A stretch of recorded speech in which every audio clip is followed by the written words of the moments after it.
Hello guys, तो आज सुबह जैसे ही मैं उठा मैंने फटाफट से मुंह हाथ धोने के बाद मैंने गर्मा गर्म सा नाश्ता किया अपनी मम्मी जान के हाथ का बना हुआ। जैसा कि आपको याद होगा कि मैंने पिछले व्लॉग में बताया था कि मैं अपना जाती घर आपको अगले व्लॉग में दिखाऊंगा। ये था हमारा अपना घर, जिसे भेजने के बाद हम लोग सीधा रवाना हो गए थे इस्लामाबाद। इस्लामाबाद हम लोग इसलिए जा रहे थे क्योंकि हम लोगों को अपने लिए वहाँ पे जमीन देखनी थी। इस्लामाबाद के रास्ते में इतनी खूबसूरत जगह आई थी, मैं आपको सारी तो नहीं दिखा पाया लेकिन जगह जरूर दिखा पाया हूँ जो बेहद ही खूबसूरत थी। आपने अपनी लाइफ में इतनी खूबसूरत जगह देखी है तो मुझे कमेंट सेक्शन में लाजमी बताना। फिर इन सारे रास्तों को मैं एंजॉय कर ही रहा था कि मेरे को अचानक से नींद आ जाती है और कमर में काफी ज्यादा दर्द हो रहा होता है। लेकिन मैंने कहा चलो आपके लिए फिर वीडियो कौन बनाएगा, लेकिन मैं नहीं सोया। फिर काफी ज्यादा सफर के बाद हम लोग सीधा पहुंच चुके थे रेलवे स्टेशन। ये रेलवे स्टेशन रावलपिंडी का था, यानी कि हम लोग रावलपिंडी पहुंच चुके थे पूरे के पूरे 28 घंटे के बाद। फिर फटाफट से हम लोगों ने रावलपिंडी से सीधा कैब बुक की और हम लोग सीधा पहुंच गए इस्लामाबाद। इस्लामाबाद इतना खूबसूरत है कि मैं आपको क्या ही बताऊँ। जो आप पुलें देख रहे हो उसके ऊपर लाल बसें चलती हैं। हम लोगों ने वहाँ पर स्टे किया थोड़ा सा। फिर उसके बाद हम लोगों ने सीधा कैब बुक किया और हम लोग सीधा जा रहे थे फैसल मस्जिद की तरफ। ये व्यू जो भी आ रहा था ये सारा रात का था, अगर दिन का होता तो कुछ और ही बात थी। वैसे मानना तो पड़ेगा इस्लामाबाद है क्योंकि वहाँ पर कोई भी ऐसा पौधा मौजूद नहीं था जिसके ऊपर लाइट न लगी हो। मेरी जिंदगी में फर्स्ट टाइम फैसल मस्जिद को देखने के बाद मेरी हार्ट बीट बहुत ज्यादा तेज हो चुकी थी। अब में से किन ने फैसल मस्जिद अपनी रियल लाइफ में देखी है मुझे कमेंट सेक्शन में लाजमी बताना।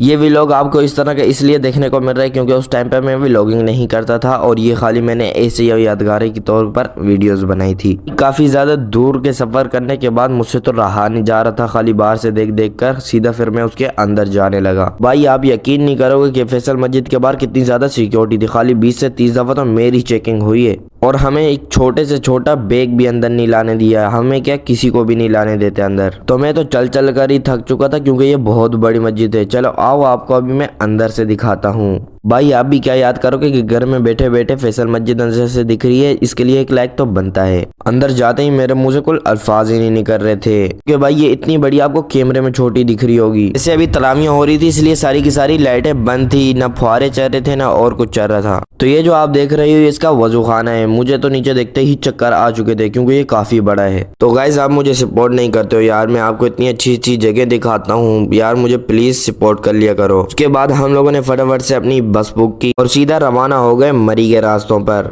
तो थोड़ी देर के बाद ये टूल प्लाजा आ गया था। उसके बाद रात ही तो मैंने वीडियो नहीं बनाई, तो सुबह उठते ही देखा तो ये देखो कुछ ऐसा नजारा था। आप यकीन नहीं करोगे ये दिल को छूने वाला नजारा था और आंखों को फाड़ने वाला नजारा था। और अभी दोपहर के 1 बज रहे थे और हम लोग सीधा पहुंच चुके थे मरी के टॉप फ्लोर पर। भाई वो एक इलेक्ट्रिक गाड़ी थी, उसने इतना घुमा कर ऊपर लाया, मेरे को इतने चक्कर आ रहे थे कि मैं क्या ही बताऊं। सब कुछ छोड़ा, आप ये व्यू चेक करो। भाई मुझे तो बार बार ऐसा ही लग रहा था जैसे कि अभी मेरा पैर स्लिप होगा और मैं सीधा नीचे जाके लगूंगा। फिर हम लोग मनसेरा की तरफ रवाना हो ही रहे थे कि हमको कुछ ये चीजें दिखती हैं। भाई सच बताऊं कौन कौन यहाँ